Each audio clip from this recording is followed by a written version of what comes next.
Hello. Hi.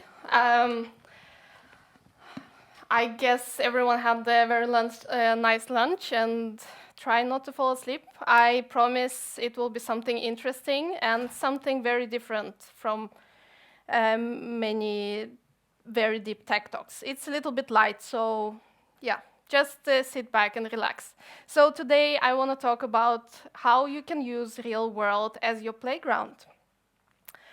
First, a little bit about myself. My name is Kristina. I'm based in Oslo. I'm independent consultant and also Android and Maps Google developer expert.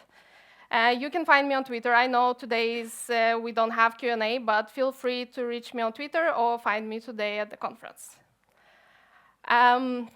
Just a little bit survey before I start. Have any of you know this game, Wizards Unite? Can you raise your hand? 1, 2, 3, 4. Okay, some.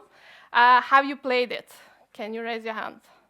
Not many. Okay, but at least you know what I'm talking about. So today I'm going to show you the platform that is behind this game or this type of game.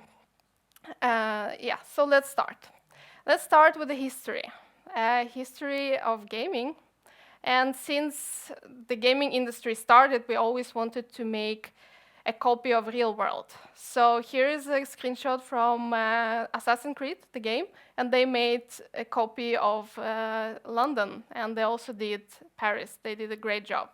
But that is very costly development, and indie games, indie studios will not be able to do something like that.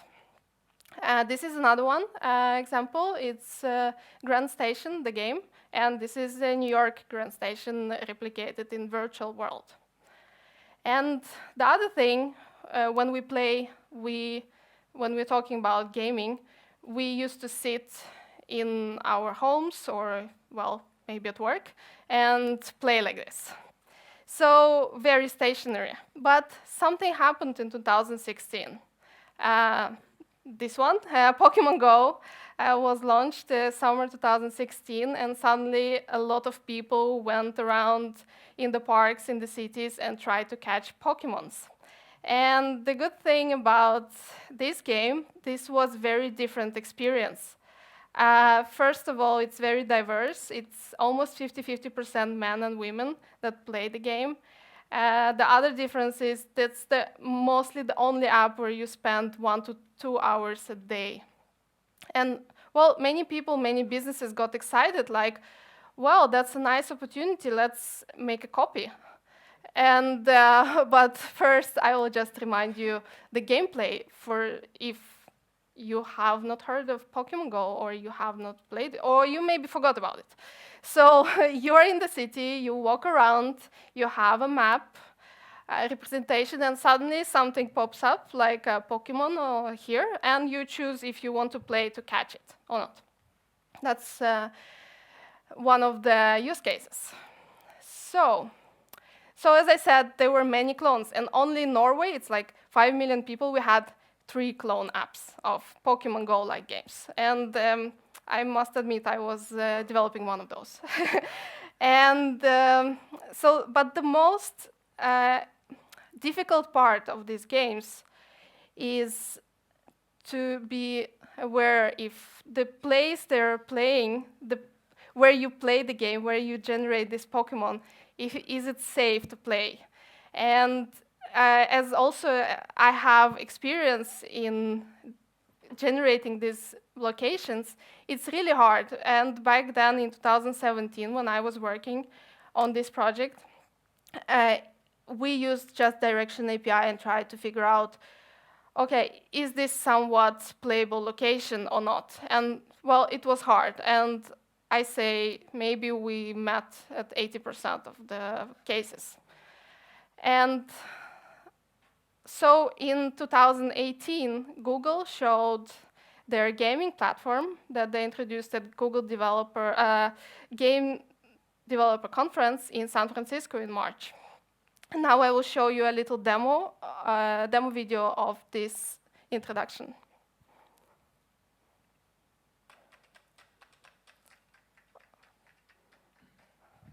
Sorry, you don't hear the sound.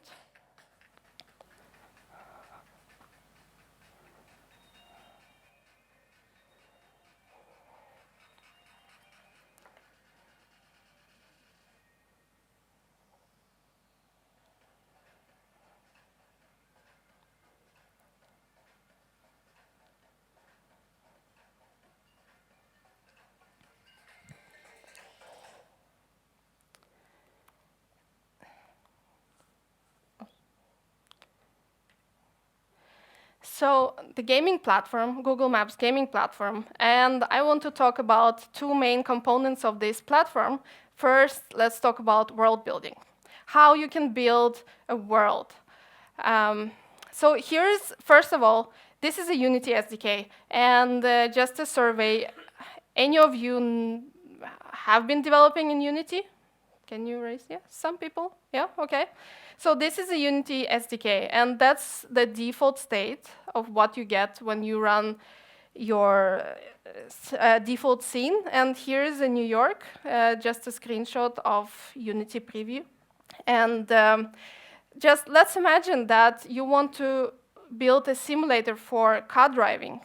So many of you might know that live here, it's very expensive to get a driving license in Norway, but isn't it cool if we could just like maybe have an Oslo model, and we maybe happen to have the position of all the road signs and lights, and then and now we can make a game where we train and understand the city, how we drive in the city. That's one of the use cases. So let's see how you can customize this world. And I forgot to say, so that's you get out of the box, and you don't need to do anything. That's basically the default scene, and what you need to do is just the GPS location. So customizing, and maybe for car driving that was fine, but if you want to make a game, let's see how you can do it. So the easiest way to customize your game or your world is just start changing the properties. Here I'm changing the color of the material, and you see the buildings are changing.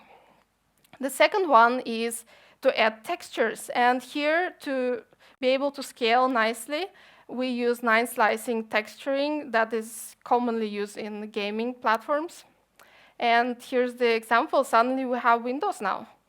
And of course, it doesn't have to be windows. You can put everything should be pink, or the buildings look like a donut, or any other texture can work.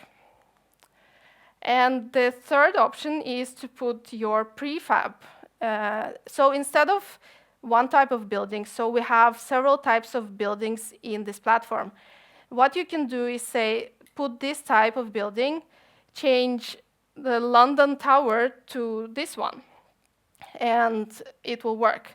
And let's say you do the type of building 1, you change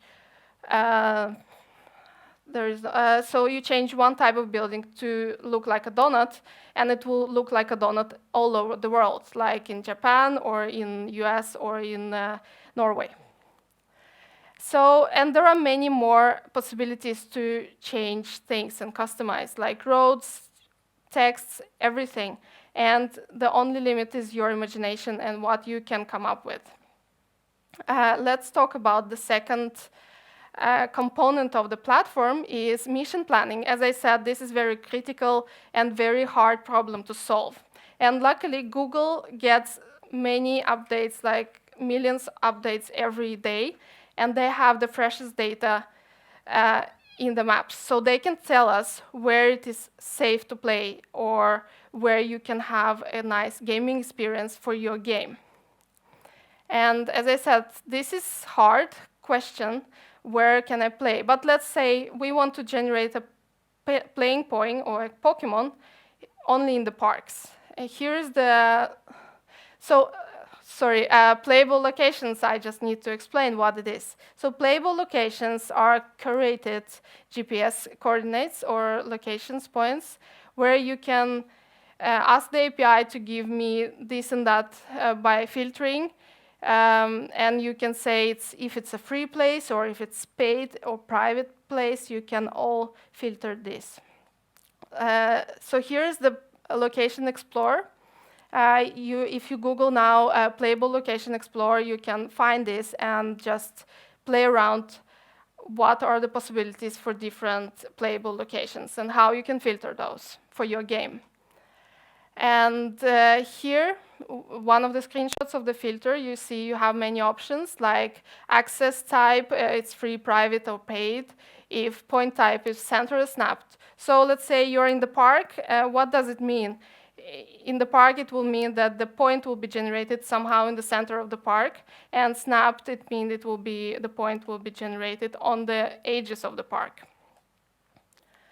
And here's the example of requests. So here I ask for give me include types park, and I want maximum locations 100 in this area. In this area. And here's what I get. I get basically a GPS coordinates and the names and the types of the playable locations. And now I can use it in my game to generate a Pokemon or something else, or a donut if you like. And as I mentioned before, it's also scalable. So the game will be working in India, in Norway, in US, all over the world. Not on the Mars yet, but we'll see. Yes, and also there are a lot of possibilities. As you know, many games like that uses augmented reality. So, and AR Core and AR Kit got so good in recent years, so you can combine those technologies together. And there are already several games in the market. As I said, Wizards Unite, Walking Dead, Our World. And if you see built with Google Maps, it means they use this Google Maps gaming platform. And there are many more games that are coming this year and next year, so check it out. And you can already try out, as I said, the platform is still in beta, but you can try it out today. All the APIs are working. Just download it. It's a Unity SDK. It works on both Android and iOS phones. That was me. Thank you. Thank you very much.